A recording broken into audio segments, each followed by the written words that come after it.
Mas vamos abrir as escrituras em Ezequiel 33, que fala sobre o dever do verdadeiro atalaia.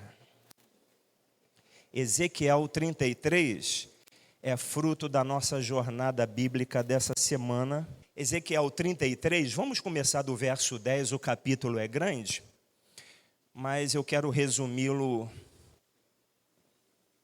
para que venhamos ministrar. Verso 10 do capítulo 33 de Ezequiel. Filho do homem, diga à casa de Israel: vocês dizem, visto que as nossas transgressões e os nossos pecados estão sobre nós, e nós desfalecemos por causa deles, como poderemos viver?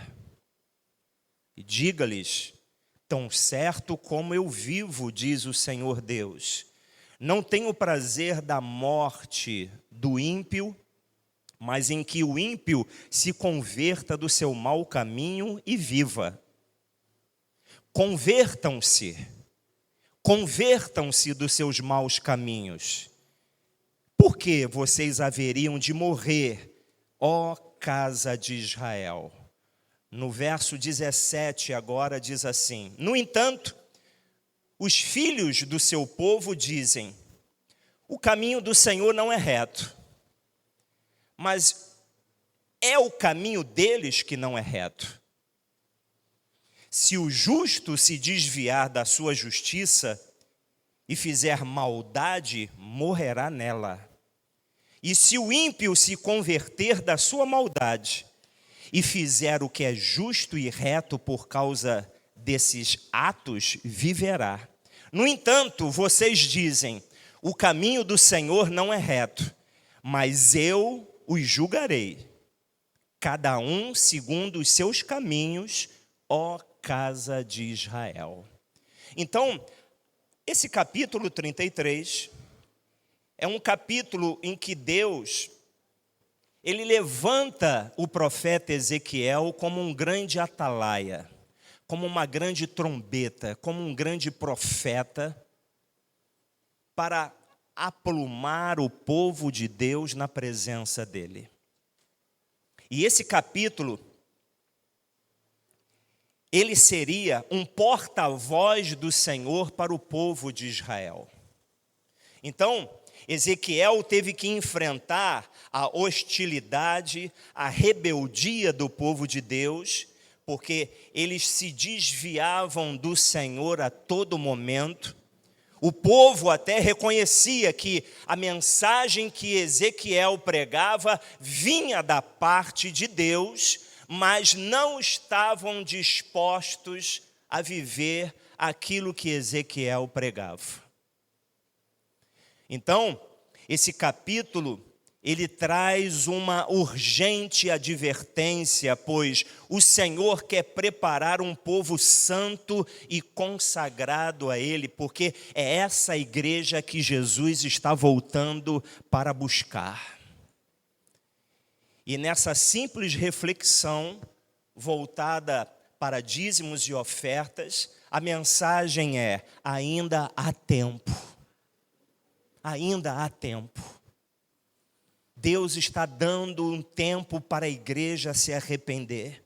É tempo de permitir que Deus nos torne exatamente aquilo que Ele deseja que nós sejamos.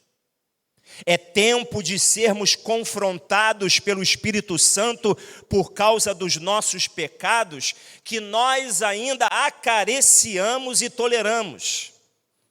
Deus não quer uma igreja tolerando seus próprios pecados. Deus não quer uma igreja acariciando aquilo que aborrece o coração de Deus. Isso tem que aborrecer o nosso coração também. É tempo de um intenso clamor pelo derramamento da plenitude do Espírito Santo. Tanto é que o profeta Isaías também, ele profetizou, como o diácono Márcio abriu o culto aqui, mas no capítulo 55, verso 6, ele diz assim: busquem o Senhor enquanto ele pode ser encontrado, invoque-o enquanto Ele está perto. Isso é, ainda há tempo. Mas o tempo está acabando. E nós precisamos remir o tempo.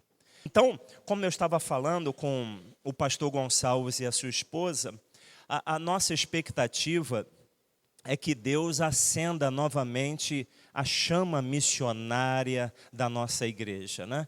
Através do Espírito Santo. Então, a vinda deles não é em vão aqui nessa manhã, né? Eu creio que o Espírito Santo há de usar pastor Gonçalves poderosamente, como sempre usou, né? Lá também em Portugal. Ele tem um testemunho, não sei se ele vai falar do testemunho hoje, mas ele já tinha recebido uma palavra revelada da parte de Deus, que ele teria que deixar a igreja aqui e ir para uma outra nação, onde Deus levaria ele. Mas não imaginava que fosse Portugal. Mas Deus, Ele faz, é verdade. Mas primeiro, irmã Jane, de pé, para que a igreja conheça a irmã. Vamos aplaudir o Senhor. Aleluia. Pastor Gonçalves, vamos aplaudir ao Senhor pela presença dEle.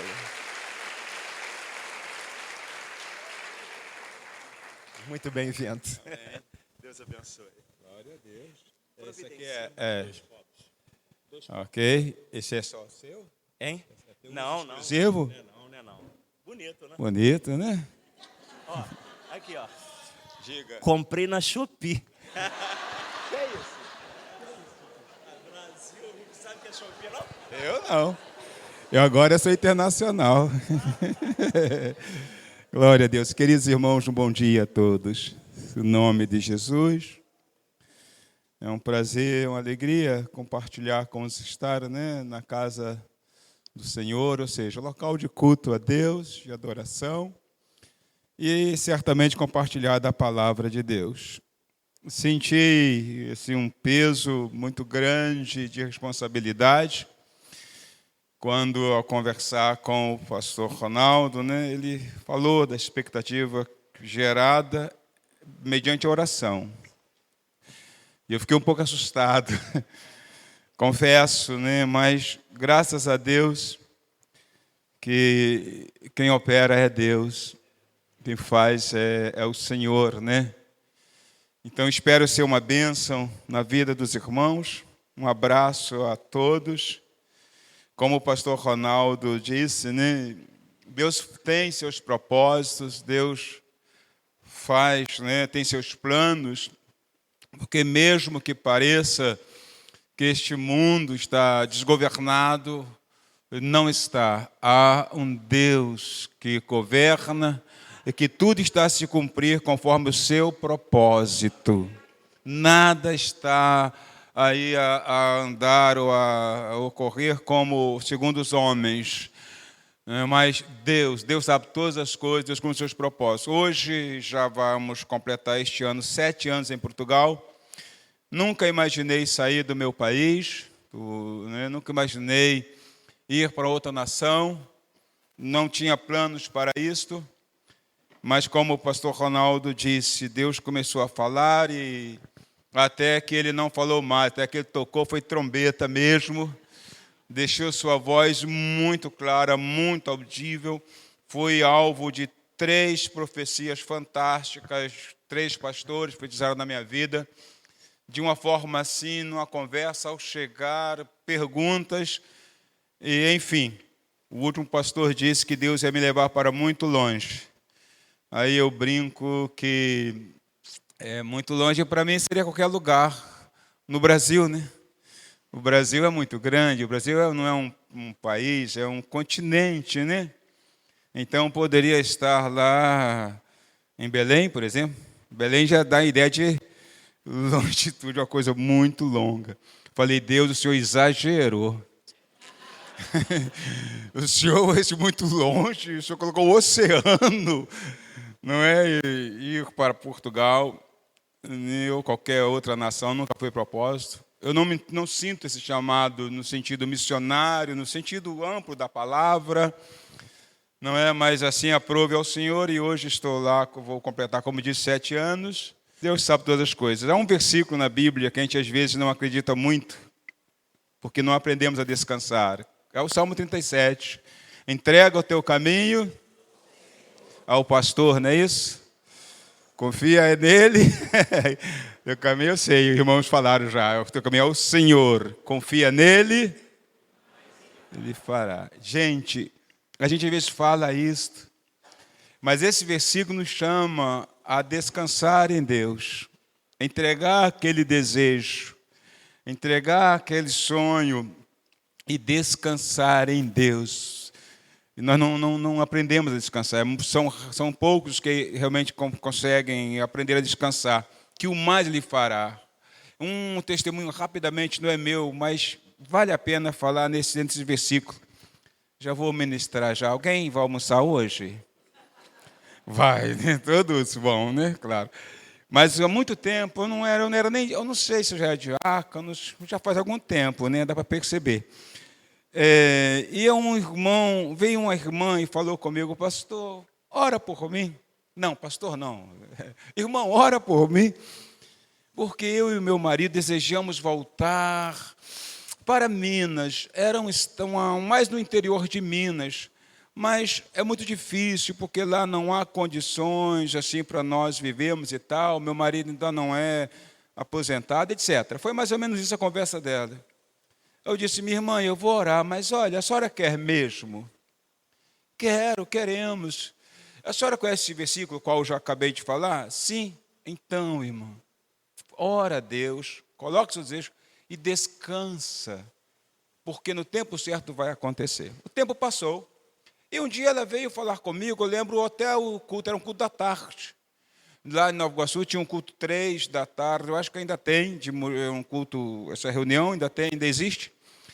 E eu estava nesse culto, por um acaso estava nesse culto, e ela veio falar comigo: pastor, irmão, eu quero agradecer. Eu fiquei assim, porque eu havia esquecido. Agradecer? Irmã, tudo bem, agradecer por quê? Aí ela citou esse momento, né?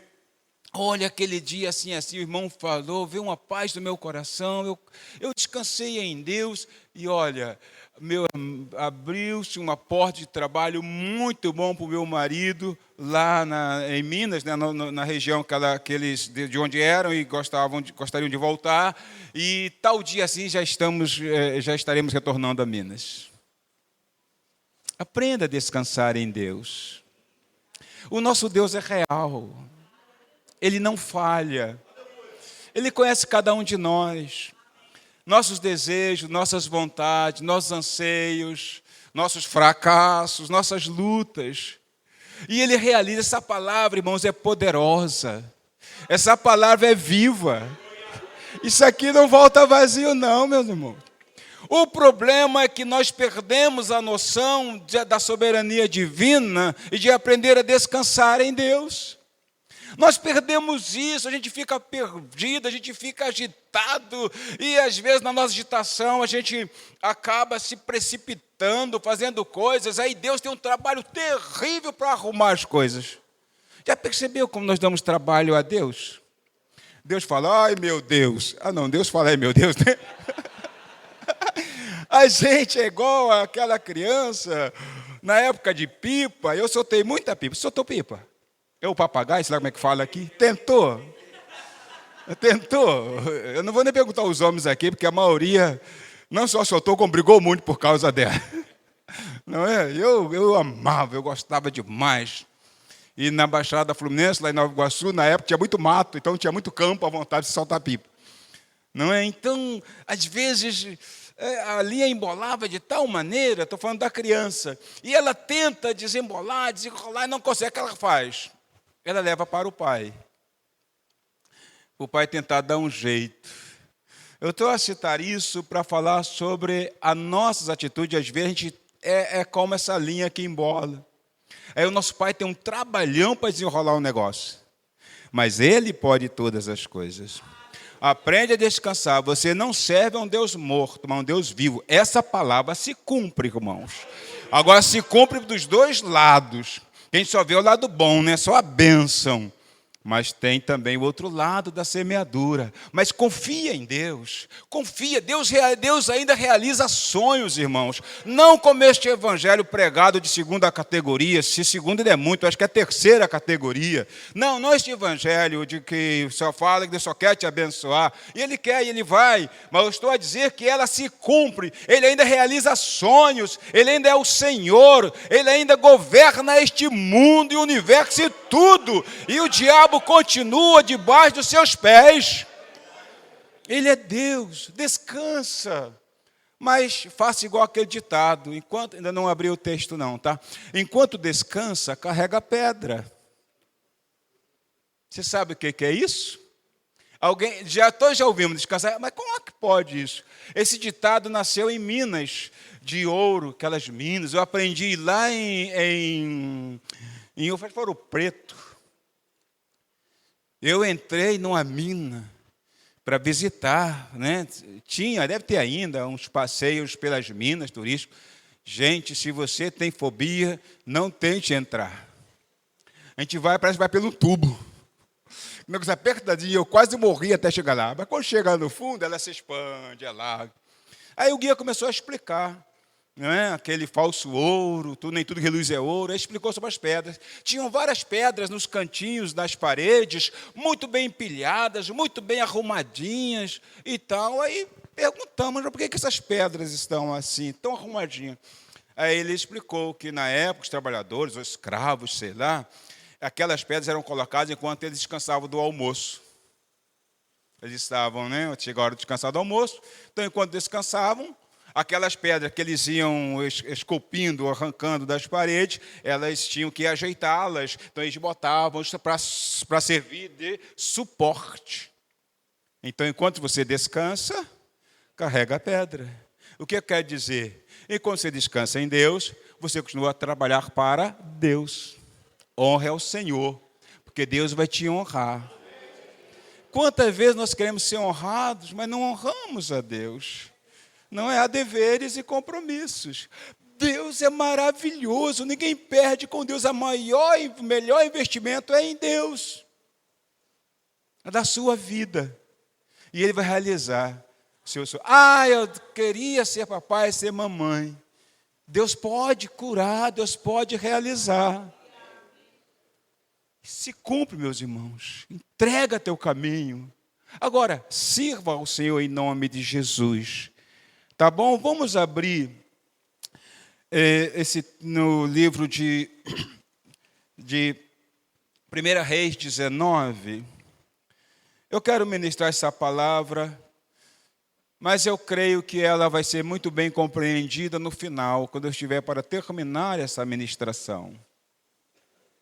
Eu percebi, senti o desejo de pregá-la, já estando em Portugal, quando eu em conversa com o pastor Ronaldo, a gente contactei-o e então veio o desejo de pregar essa mensagem aqui e hoje eu comecei a compreender um pouco.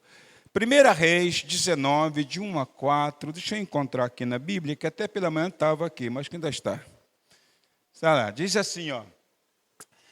Acabe contou a Jezabel tudo o que Elias havia feito e como havia matado todos os profetas à espada. Então Jezabel mandou um mensageiro a Elias para dizer-lhe que os deuses me castiguem se amanhã, a estas horas, eu não tiver feito com a sua vida o mesmo que você fez com a vida de cada um deles. Elias ficou com medo, levantou-se e para salvar a vida se foi e chegou a Berseba, que pertence a Judá.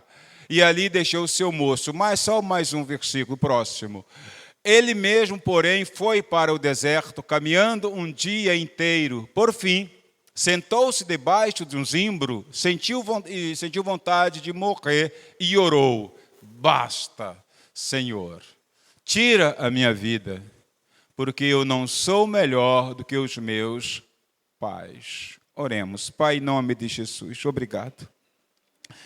Dá-me graça na ministração desta palavra e que o teu nome, ó Deus, seja glorificado.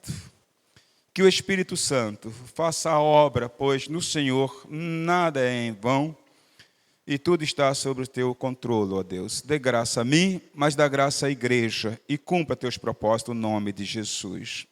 Glória a Deus, glória a Deus. Eu já ouvi algumas pessoas, até pregadores famosos, num tom de brincadeira, mas talvez desapropriado, falar, se Elias quisesse morrer mesmo, teria ficado aonde ele estava, não é? E Jezabel teria resolvido o problema dele, porque foi isto. Mas nós vamos tratar hoje de um homem que realmente não estava a brincar. Um homem que de fato queria. Um homem que perdeu. Ele entrou em choque pelo que aconteceu com ele. Mas por quê? Vamos chegar. Elias, ele vinha, digamos assim, o título da mensagem é do alto a baixo, ou seja, está no topo e desce até o resto de chão, ou seja, até o chão, até o nível do chão. Elias, quando você olha para o capítulo 18 de 1 Reis, deste livro, você vê o Elias a todo vapor. Ele, em obediência ao Senhor, tinha ido para um lugar para se proteger de Acabe, depois profetizar uma seca de pelo menos 3 anos, talvez um pouquinho mais. E neste período, então, ele viveu totalmente na dependência de Deus. Elias era um homem de fibra, era um homem de Deus, era rude. Quando Elias aparecia, eu costumo brincar e dizer que as crianças, tipo aquele homem bravo do bairro da rua, que os garotos, falar os miúdos, os garotos estão ali a brincar, jogando bola de gude, e ele vem e espalha tudo. Elias era aquele homem, mas era um homem de Deus. Depois de estar num determinado lugar onde havia água, a água secou, mas Elias não precipitou. Elias permaneceu ali, porque ele fora para aquele ambiente, aquele lugar, onde durante 3 anos, durante esse período, ele foi sustentado por Deus através de aves que trazia pão, trazia carne, enfim. Mas aquela corrente, aquele riacho secou. Mas Elias não se precipitou. Elias ficou aguardando a Deus, porque ele tinha aprendido a obedecer ao Senhor, era um profeta obediente ao Senhor. Elias não sai dali, e veio a palavra do Senhor. Elias, vá até Sarepta, tem lá uma viúva que eu preparei, Elias, para te sustentar. A seca ainda era severa. E Elias então foi, e nós conhecemos a maneira como a viúva, que também não tinha lá muita coisa, mas foi sustentada por abençoar o profeta. Ele era um homem vigoroso para com Deus. Andou em obediência ao Senhor. Tinha uma comunhão incrível com Deus. Não é? Alguns julgaram até que Jesus poderia ser um Elias, quando o Senhor perguntou a respeito que as pessoas pensavam sobre ele. Não é? Chegando ao período de Deus mudar a situação, para mostrar que ele era o Deus verdadeiro e não Baal, Deus diz, Elias, apresente-se a Acabe. Então Elias se apresenta, e lá ele propõe, depois de se apresentar, de chamar o povo a tomar uma decisão. O povo já estava convencido que Baal não fazia nada, porque não fez nada, não veio uma gota d'água, nem sereno. Fizeram sacrifícios, dançaram, fizeram tudo, e não houve chuva, pois o Baal era considerado aquele que provia os recursos que o pessoal precisava, né, para, enfim, mandava na chuva, natureza, etc. Elias então propõe, ou apresentar-se ao povo, um sacrifício para ficar demonstrado definitivamente quem era o Deus verdadeiro. Então, esse sacrifício, nós sabemos, era que ao ser queimado, o fogo teria que vir do céu. O Deus verdadeiro teria que manifestar-se, então, através do fogo. E assim aconteceu. E depois que Deus derramou o fogo pela oração de Elias, pois os outros profetas não conseguiram nada, o Deus deles não respondeu nada, Elias matou os profetas de Baal, 450, enfim, Elias está a todo vapor. Depois disso, ele sobe ao monte e ele vai orar.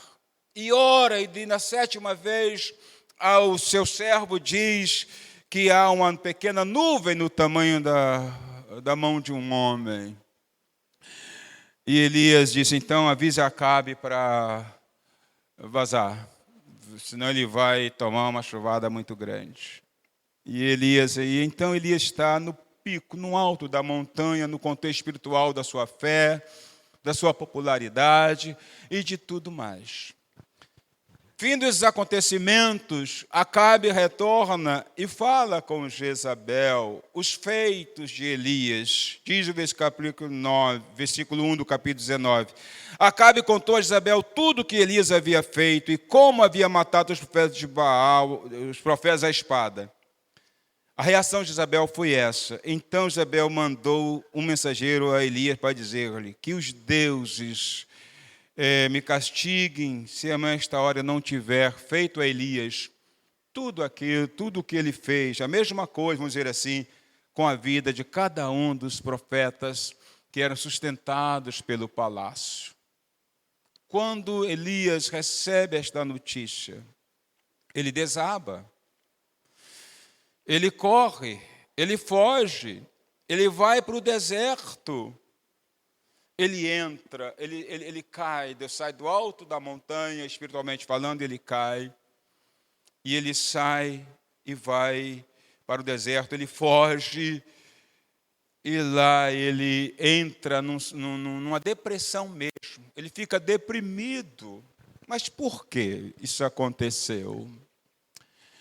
Elias, ele criou uma grande expectativa, e todos nós criamos expectativas, seja ela qual for, em que área for.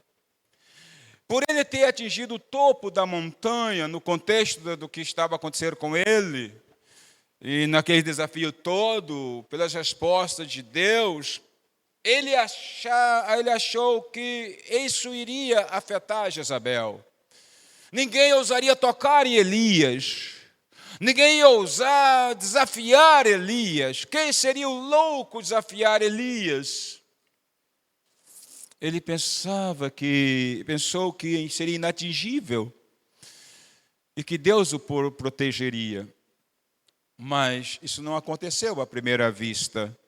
Ele então foge, decepcionado, e diz aqui no versículo 3 e 4 a reação dele, diz, Elias ficou com medo, levantou-se para salvar a vida e chegou a Berseba, que pertence a Judá, e ali ele deixou o seu servo. Ele mesmo, porém, foi para o deserto caminhando um dia inteiro.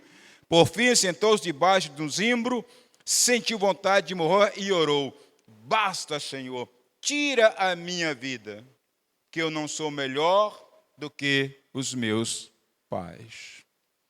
Como este homem chegou a um estado tão, digamos assim, tão baixo nas suas emoções. Veja, um homem que um dia ele estava no topo, agora ele está neste vale. Ele chega ao fundo do poço, por assim dizer.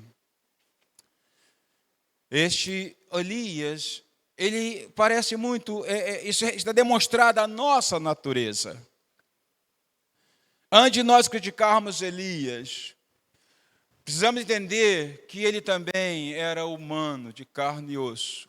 E ele aponta e representa, muitas vezes, expectativas que nós criamos. E que nós achamos que o tempo passa, coisas acontecem e nada vai acontecer. Criamos expectativas.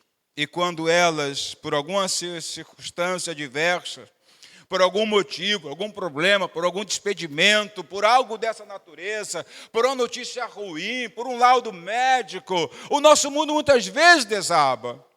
E a gente que vinha lá no topo, no alto, no contexto espiritual, começamos a entrar num deserto. Vamos para o nosso deserto. Achamos que, de alguma forma, Deus não foi tão justo conosco que Ele vai revelar isso com suas próprias palavras. E lá ele deseja morrer. Mas por incrível que pareça, amados, o personagem principal aqui não é Elias. Elias teve um problema. Mas a questão aqui, amados, é sobre o tratamento divino. Como Deus reage nessas circunstâncias para nos tratar, para nos recuperar, porque Ele vai cumprir o seu propósito. Se Ele te chamou para um objetivo, para uma missão, seja o que for, se Deus te chamou, vai acontecer. Porque é Deus, não é o homem. A questão é como Deus trata conosco neste momento. Porque, olhe bem, Elias demonstra fé extraordinária, fé para obedecer, fé para ficar num local guardado, protegido, para não ser morto por Acabe, que o culpava pela seca. Fé para estar com a viúva e dividir lá o alimento com ela. Fé para orar, para propor um desafio. Você olha para este homem agora, ele não passa de tipo um neófito, alguém no início da sua caminhada. Portanto, o mais importante é como Deus vai fazer para tratar o seu servo, para trazer de volta o seu servo, porque ele não estava a brincar aqui, meus irmãos. Elias não estava dizendo, Deus, eu quero morrer, mas não, ele queria, se Deus atende o seu pedido, era o que ele queria morrer mesmo. Ele não queria as mãos de Jezabel, mas como todo servo, né? Ele quer nas mãos de Deus, mas não era algo, ele não estava a brincar, ele não estava a ser manhoso, ele estava magoado, ele estava ferido, ele estava com expectativas frustradas, e ele quer morrer. Então Deus entra em ação. Como Deus trata o seu servo? E nós vamos ver aqui algo muito interessante de Deus, porque eu sou um Elias, às vezes já fui um Elias. Você talvez já tenha tido as reações de Elias, e talvez esteja como Elias hoje. Meu Deus, a gente olha para as circunstâncias, a gente olha para as dificuldades da vida. Você olha e fala, mas Deus. E, por exemplo, eu vejo na minha frente um grande milagre. Que igreja saudável, que igreja maravilhosa. Que igreja que está a funcionar muito bem para a glória de Deus. E as coisas estão tão difíceis, no entanto, quantas pessoas fiéis, porque Deus não está preso às circunstâncias. Deus pode todas as coisas. Coisa maravilhosa. E a gente fala, meu Deus, numa situação difícil, como que esse meu sonho vai se realizar? Como que esse sonho de ministrar em outras culturas, em outras reuniões, ele será realizado? Nós vamos ver que para Deus não há impossíveis. Como Deus tratou com Elias? Volto a dizer o que disse alguns minutos atrás. Aqui está, talvez representado, eu, você. A primeira coisa, vamos ver o versículo 5, antes de eu falar duas coisas importantes. Versículo 5 diz assim, vou aqui para a telinha ou para o telão. Lá na igreja de Massamá é uma telinha, aqui é um telão. Versículo 5, o pessoal da mídia aí, por favor. Ok? Até o 7. Ele deitou-se e dormiu. Nós já sabemos que ele mandou o seu chorate, o seu servo embora. Debaixo de um zimbro. E eis que um anjo tocou nele e lhe disse, levante-se e coma. O versículo seguinte diz, Elias olhou e viu, perto da sua cabeça, um pão assado sobre pedra. Comeu, bebeu e fez o quê? Continuava mal. E o versículo 7 diz, o anjo voltou, tocou nele e disse, levante-se e coma. Por quê, irmãos? Que a viagem será longa. Olha que Deus sábio. Vamos pensar aqui. A primeira coisa que vemos no tratamento divino para trazer Elias de volta, recuperar seu servo, restaurá-lo emocional e espiritualmente. A primeira coisa que vemos é, portanto, que Deus não mudou sua atitude para com Elias. Ele não o criticou por sua reação. Ele não disse, logo você, Elias.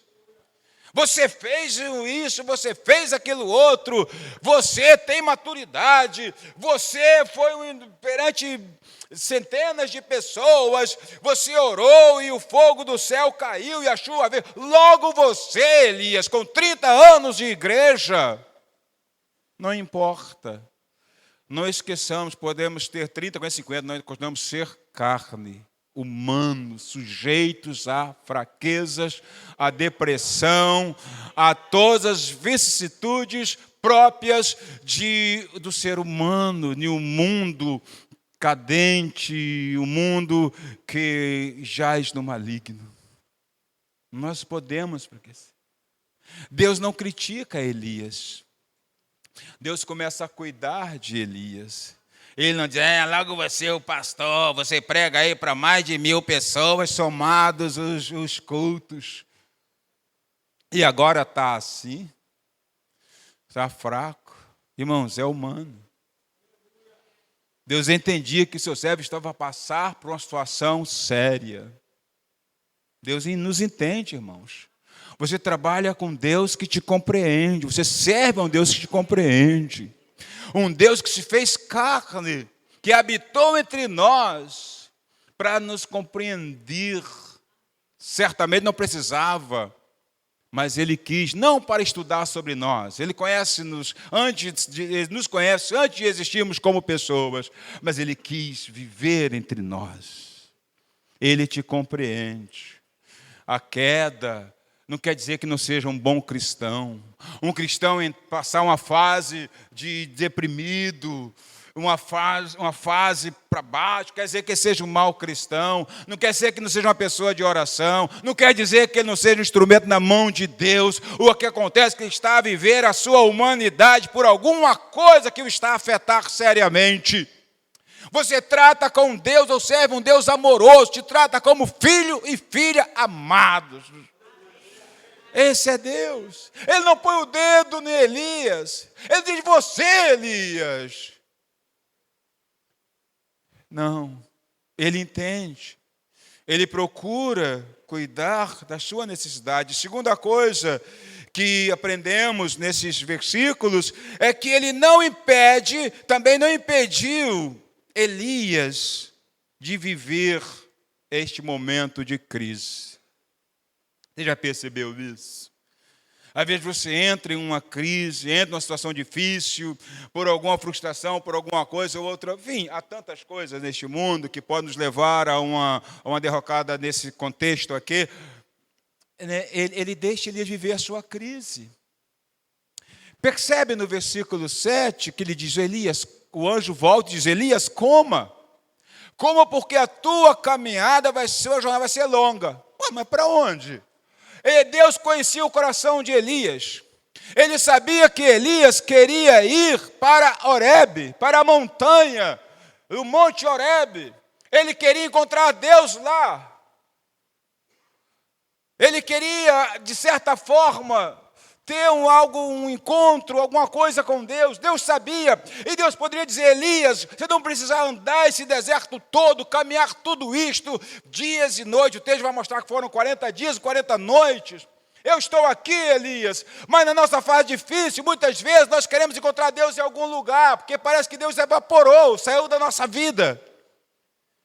Deus, então, não impede. É por isso que, às vezes, a crise na sua vida demora tanto. Não é porque Deus não esteja a ouvir as suas crises. Não é porque não esteja Deus a perceber o que está acontecendo com você. E às vezes Ele te deixa ir para alguns lugares. Faz bem. Bom, parece que faz, de alguma forma.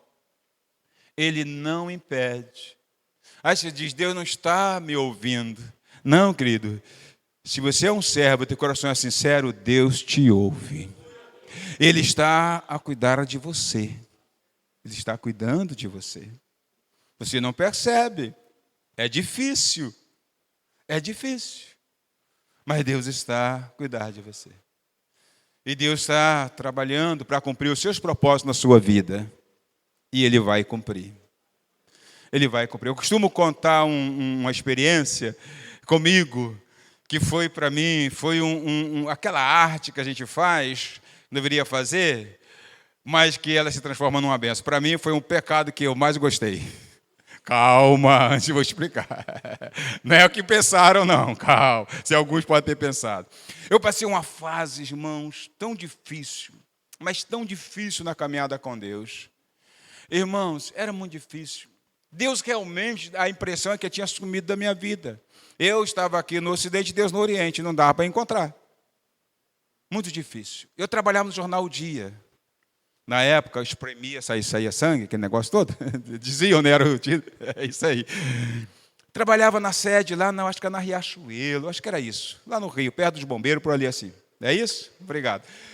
E eu estava mal, mas muito mal. Sabe o que é mal?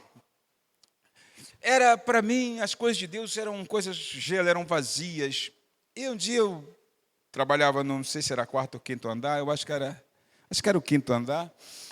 Eu estava na portaria, eu subi. Quando eu saltei no andar onde eu trabalhava, eu apertei.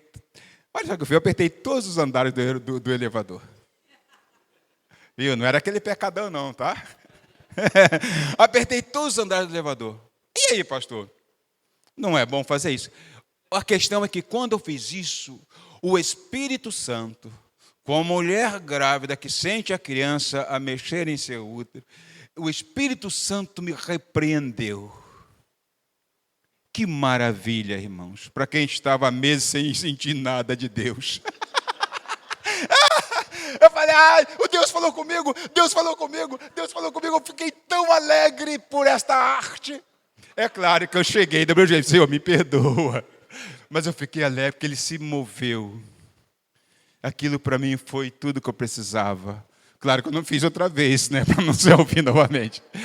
Não é isso. Pedi perdão a Deus. Eu reconheço que não. Falei, Senhor, me perdoa. Mas Ele se mover. Ou seja, Deus continuava comigo, meus irmãos. Deus continua com você. Teus sonhos, teus desejos. Estou falando sonhos no sentido bíblico. Não estou falando de sonhos aí de possuir um carrão de uma geração. Não estou falando dessas coisas, não. Esquece a coisa material que eu estou falando em sonho. Não estou me referindo a coisas materiais. Estou falando de vida com Deus, de serviço a Deus. Irmão, não será frustrado. Elias achava que o ministério dele tinha acabado. Basta, eu quero morrer. Eu quero morrer. Acabou o meu ministério. Eu quero morrer. Eu quero voltar a Portugal e não posso. Eu quero morrer. Eu quero morrer. Ele queria morrer. Não, padeiro tem que morrer, né? Padeiro tem que morrer. Por quê?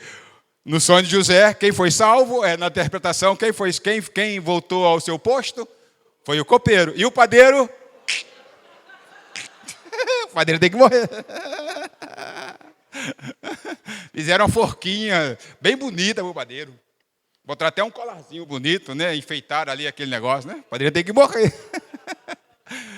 Glória a Deus. Não vai falhar, meus irmãos. Veja o amor de Deus. Não violenta o seu servo, entende a sua crise, entende que para ele foi algo terrível. De alguma forma, Deus vai também trazer cura para Elias, porque sempre há espaço em nós para Deus nos curar.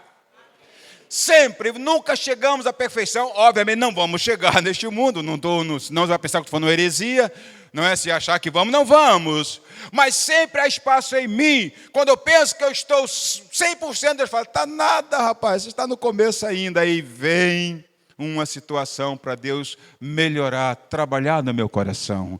Mas Ele não falha, Ele nos trata com amor. Ele cuida do seu servo, ele providencia para o seu servo alimento, porque sabe que ele vai caminhar e vai precisar. Então ele manda o anjo retornar. Vai lá, anjo. Então já dá para perceber que tem um anjo no céu que cuida da parte da restauração, ou seja, da alimentação, né? Cuida desse negócio, não é isso? Como eu falo que o Gabriel é o boy celestial. Gabriel, vai lá, Gabriel, vai, Gabriel. Vem cá, Gabriel, vai lá, Gabriel. Agora não brinca com Miguel não, tá? O arcanjo é complicado. Ele é meio sisudo. Ele é realmente guarda-costas, ele é sisudo. Um espadão. Quando é guerra, Miguel. E o Miguel vai à frente do batalhão. O Miguel não é mole, não. É com a espada, meu irmão. Ele não chega para conversar, não. Ele chega para espetar mesmo, né? O Miguel, houve batalha no céu, né? Daniel estava orando lá e não vinha oração. Eu falei, Miguel, tá ruim. Eu mandei um anjinho lá chamado Ronaldo e não deu jeito, não. Miguel é sisudo. Sim, senhor. Não, senhor. Sim, senhor. E aí? Resolve do teu jeito. O Miguel chegou, abriu espaço e o anjo desceu. Porque Miguel chega para resolver. Glória a Deus. Glória a Deus. É só uma brincadeira, irmãos, mas é por aí também. Glória a Deus. Então esse anjo vai dar comida. Porque ele vai caminhar 40 dias e 40 noites. Ele vai ao Monte Horebe. Eu vou deixá-lo ir. Aí você vai para lá, vai para cá, vai para lá, vai para cá. E não encontra nada. Porque quem vai mudar a situação é o próprio Deus. Porque Deus te acompanha. Deus não nos abandona nunca. Ele monitoriza diariamente a cada um de nós. Dá comida para ele. Deixa ele viver a sua crise. Ele precisa viver essa crise. Ele não é um super profeta. Ele não é um super pastor. Ela não é um super irmã de oração, apesar de ser líder de oração, mas é humana. Apesar de ser o diácono responsável, mas é humano. Apesar de ser o músico, líder responsável por treinar, por trabalhar, por melhorar a galera, mas é humano. Deus compreende. E Deus nos acompanha. Em Deus acompanha Elias. Ele providencia recursos para que Elias caminhe esses 40 dias, 40 noites, conforme o texto deixa claro. Glória a Deus. Eu digo, né? Quantas vezes assim acontece conosco? Quantos vales, quantos desertos nós já enfrentamos, de uma forma depressiva, muitas vezes. E passamos, e avançamos, e prosseguimos, e tivemos forças para sair do outro lado, chegar aonde gostaríamos, ou gostávamos de chegar, talvez. O que nos capacitou a avançar? Deus. Deus nunca te abandona. Deus nunca te abandona. E Ele vai cumprir o que Ele prometeu. No nome de Jesus. Elias, então, diz assim o versículo 8, para a gente caminhar, diz o versículo 8, assim, então Elias se levantou, comeu e bebeu, não voltou a dormir. E olhe bem que milagre, irmãos, olha o milagre. E com a força daquela comida, fez o que, amados? 40 dias e 50 noites, até o monte de Deus. Ele fez uma refeição só. E essa refeição sustentou por 40 dias e 40 noites. Ele queria ir para o monte. Ele queria ouvir Deus no monte. Aquele monte, havia uma história muito grande sobre ele. Era o monte de Moisés, passou por 2 ou 3 vezes, 40 dias também a estar com Deus. Foi lá que recebeu a lei. Nas nossas crises, às vezes, achamos que Deus está em determinado lugar e outro lugar não está. A gente se apega muito ao sagrado. E Ele quer falar com Deus. Ele vai lá. E Deus deixou. E Deus vai encontrar Elias naquele lugar. Ele vai para o monte.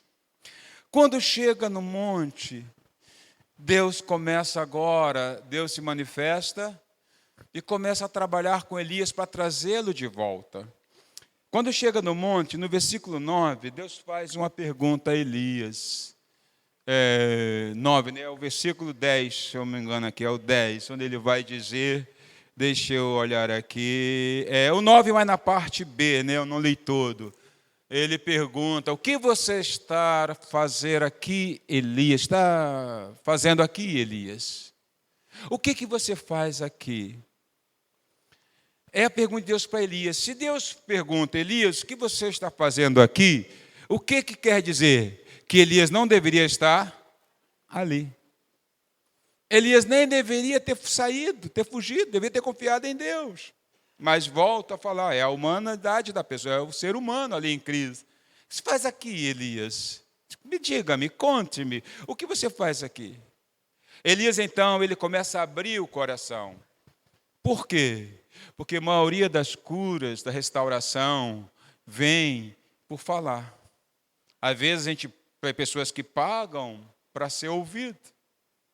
Aí Elias diz, no versículo 10, tenho sido muito zeloso pelo Senhor Deus dos exércitos, porque os filhos de Israel deixaram a tua aliança, derrubaram os teus altares e mataram os teus profetas à espada. Só fiquei eu, e eles estão querendo tirar-me a vida. Olha, Elias começa a abrir o seu coração. Ele demonstra que está com a raiz de amargura. E, de certa forma, ele, mesmo que indiretamente, ele culpa Deus por isso. Querem matar-me, só eu sou o único que permaneci fiel. Mataram teus profetas, refere-se à perseguição de Jezabel, para, de fato, eliminar, destruir, erradicar a religião, o jeovismo de Israel da época. Ele disse, só eu fiquei querendo matar-me. E o Senhor, parece que o Senhor não fez nada. Eu tive que fugir para salvar a minha vida. Ele começa a demonstrar. Aí Deus é fantástico. O que é que Deus faz? Chega no versículo seguinte, do 11 ao 13, diz assim, o 11 diz, então foi-lhe dito, saia daí e fique diante do Senhor no monte. Eis que o Senhor estava passando e um grande e forte vento fendia os montes e quebrava as rochas diante do Senhor. Mas o Senhor não estava no... Depois do vento houve também um terremoto, o Senhor também não estava no terremoto. 12 avança, diz, depois do terremoto veio um fogo, o Senhor também não estava no fogo. Depois do fogo veio um som de um suave sussurro. E o 13 diz, quando Elias ouviu isso, cobriu o rosto com o manto, saindo, pôs-se à entrada da caverna. Eis que veio uma voz e lhe disse, o que você está fazendo aqui, Elias? Elias não respondeu. Elias está jorrando sua mágoa, mas a pergunta é direta, o que você faz aqui, Elias? Elias não responde diretamente a razão. Ele não ousa dizer que Deus o abandonou e veio tentar encontrar Deus. Mas Deus faz a mesma pergunta. Deus se manifesta através da fúria da natureza, demonstra o seu poder. Ele faz isso porque o profeta estava familiarizado com estas manifestações sobrenaturais, não é? E no íntimo, Elias queria que Deus agisse assim com relação a Jezabel. Mas Deus mostra para Elias que Deus tem sua maneira de agir. Que Ele não faz como nós queremos, da forma que queremos, até realiza sonhos, mas Ele faz da maneira dele. E Elias precisava confiar em Deus.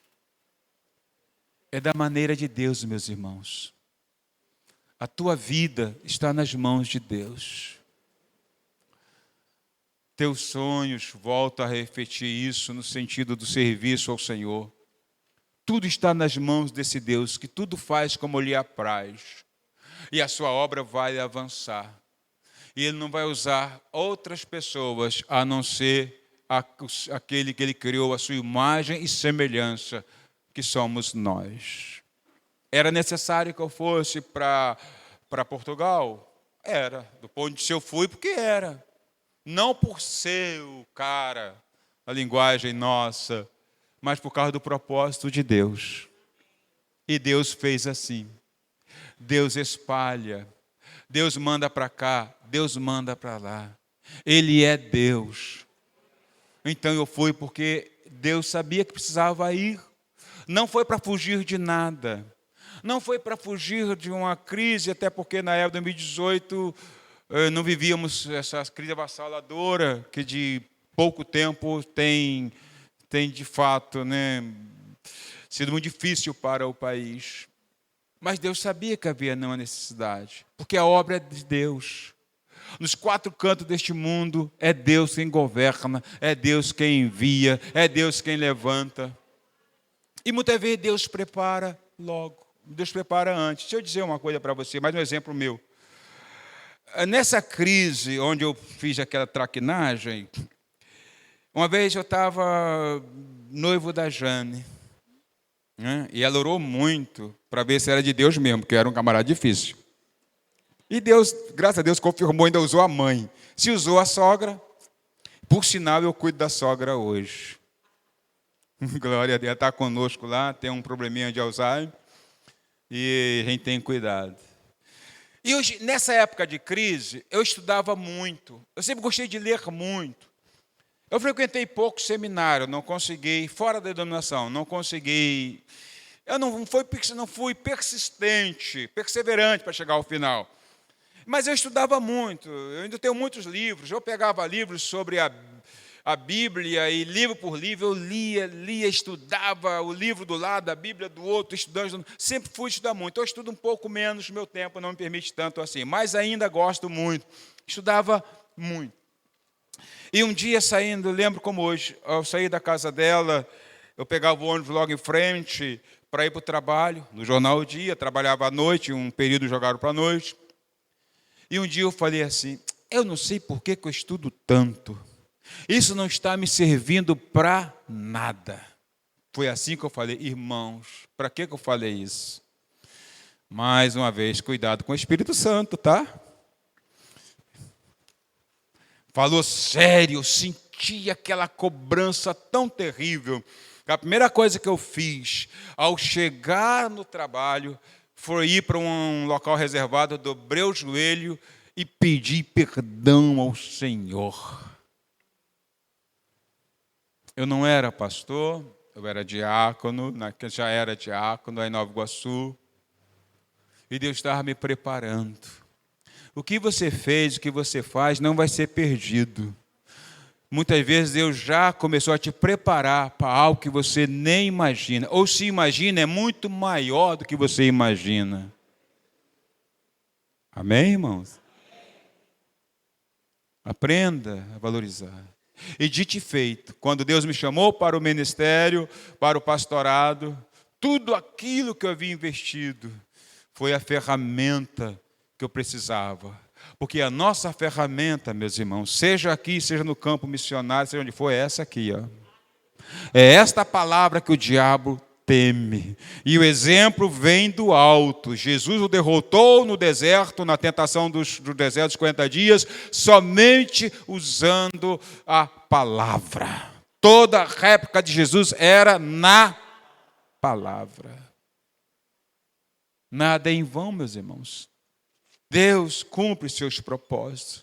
Deus então começa a mostrar a Elias que essas manifestações ele faz, mas não era isso que ele queria fazer por aquela altura. Elias estava um furacão. Elias conhecia um Deus que mandava fogo e fazia coisas extraordinárias. Mas Deus agora parece que estava quieto. Ele estava a ver ali uma Jezabel, continuava a reinar, Jezabel continuava no poder.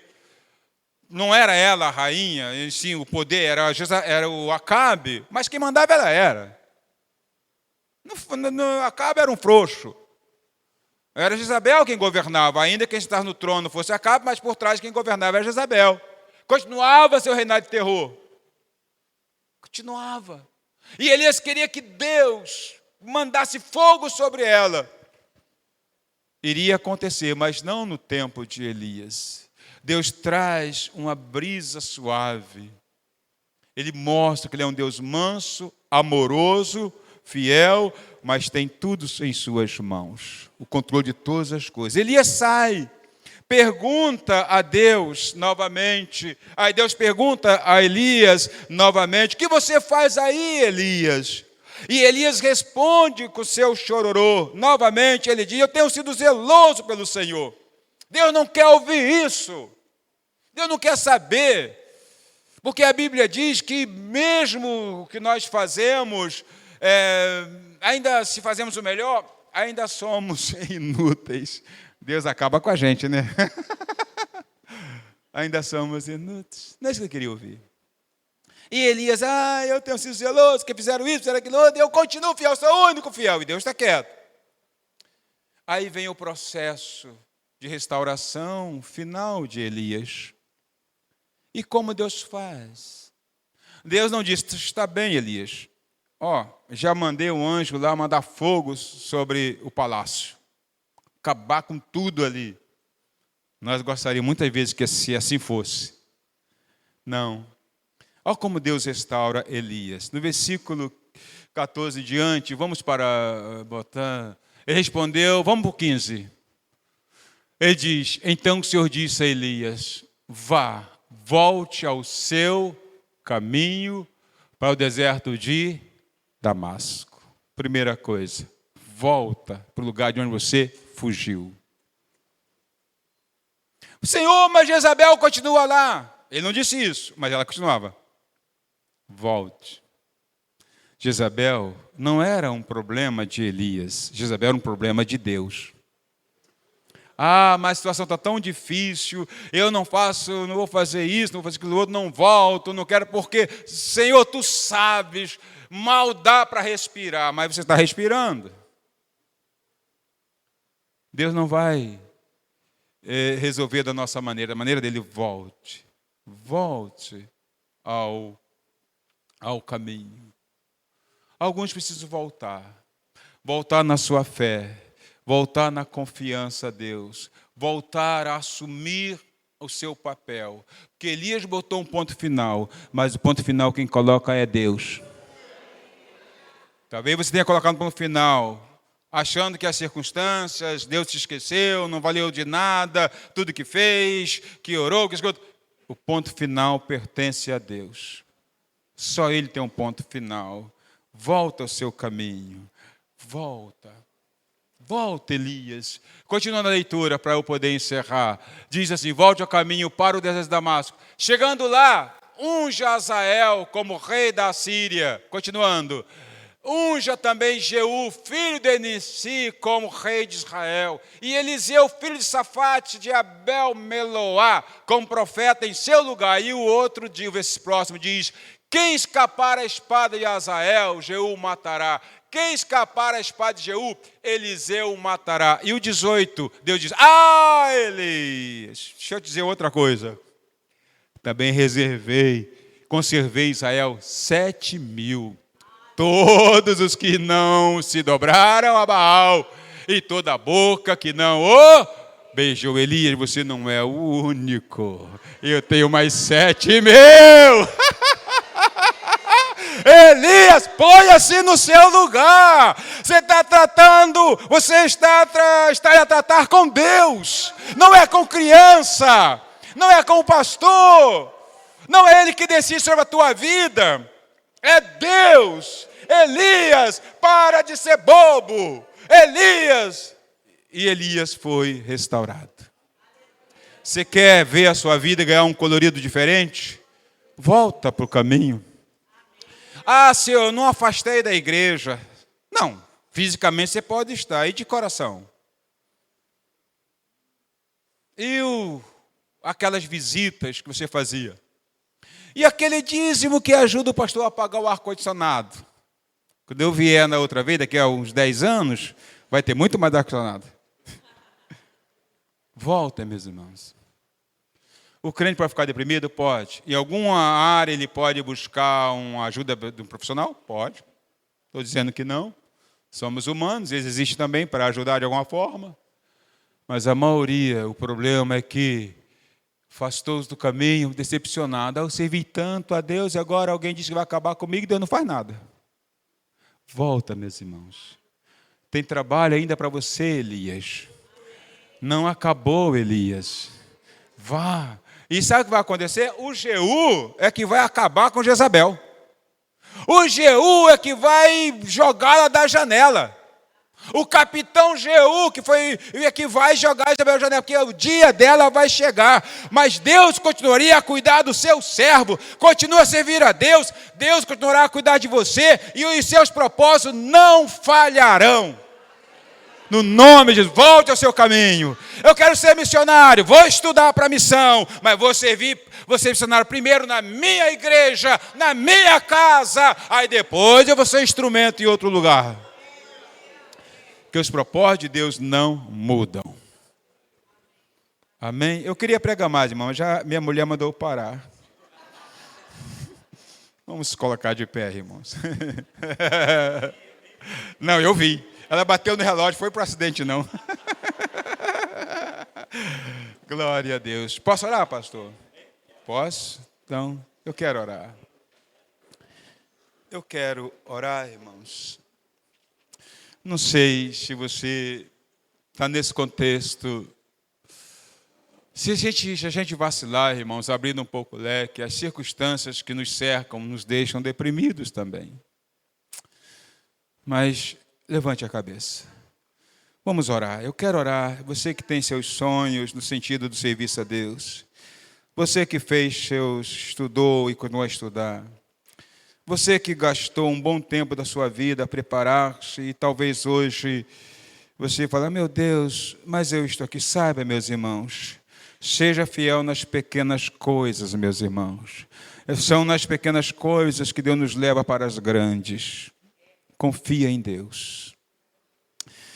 Aleluia. Soberano Deus e eterno Pai, no nome de Jesus, no nome do Senhor é que eu oro a Deus.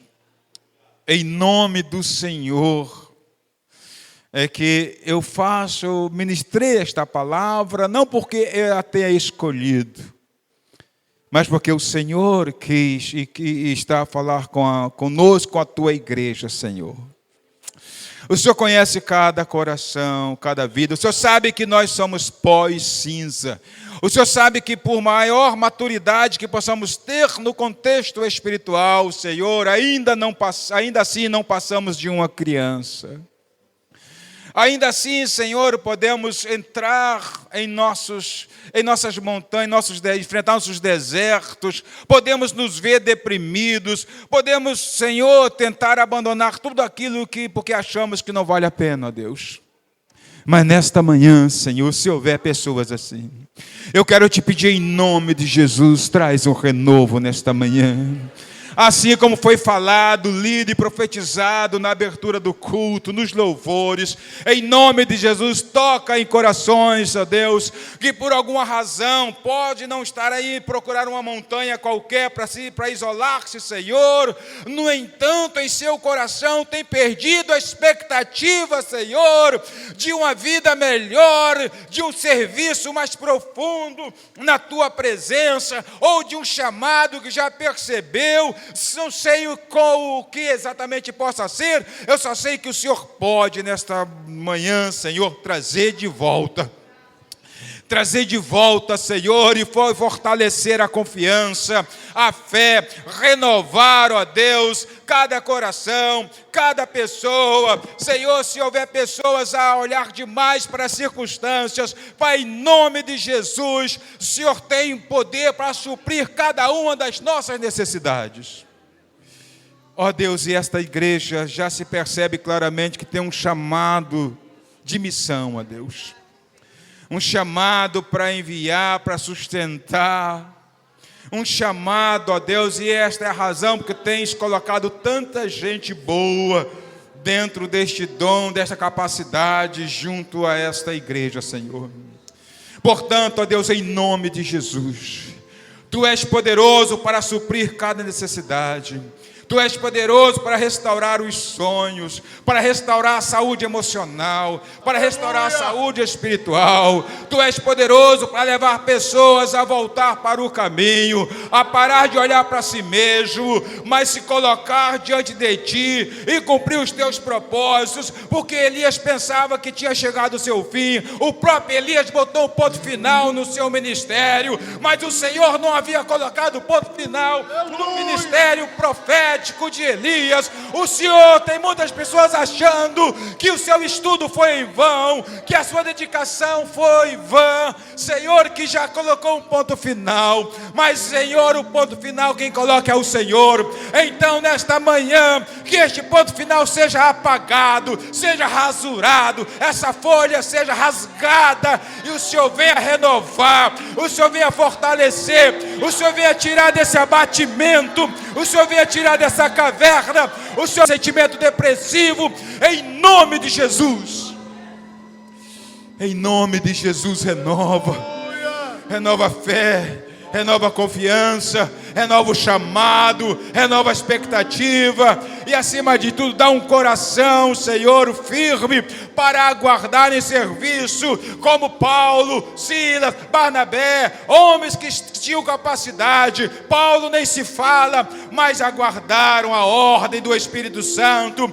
Enquanto aguardavam, ensinavam, oravam, jejuavam, serviam na igreja local, até que o Espírito Santo disse ao líder da igreja: separe fulano, cicrano e bertrano por a obra que eu tenho chamado.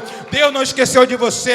A Jezabel deste mundo, as circunstâncias não ditam a palavra. A própria Jezabel foi quem foi morta depois, e Elias subiu ao céu num carro de fogo. Elias foi arrebatado pelo Senhor, e ele ainda tinha trabalho a fazer. Ó Deus, levanta os ânimos abatidos.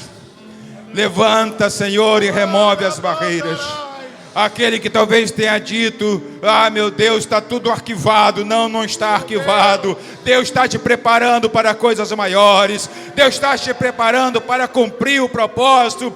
E o que o Deus faz é maior do que nós possamos imaginar. Eu pensava que o longe na minha vida talvez fosse o sul do nosso país, mas para Deus o longe era a Europa, era além de um oceano, porque Deus sempre faz mais do que nós possamos imaginar. Então, ó Deus, nesta manhã, que o Espírito Santo de vida, de renovo, de restauração, venha trazer a cura, a libertação, e trazer teu povo de volta, ou pelo menos aqueles aos quais o Senhor queria falar e quer falar, de volta para o caminho, para continuar esta jornada, para que teu nome seja glorificado. Em nome de Jesus. Aleluia. Seja fortalecida cada pessoa, em nome de Jesus. Confia em Deus, porque os seus propósitos vão se cumprir. Em nome de Jesus. Amém.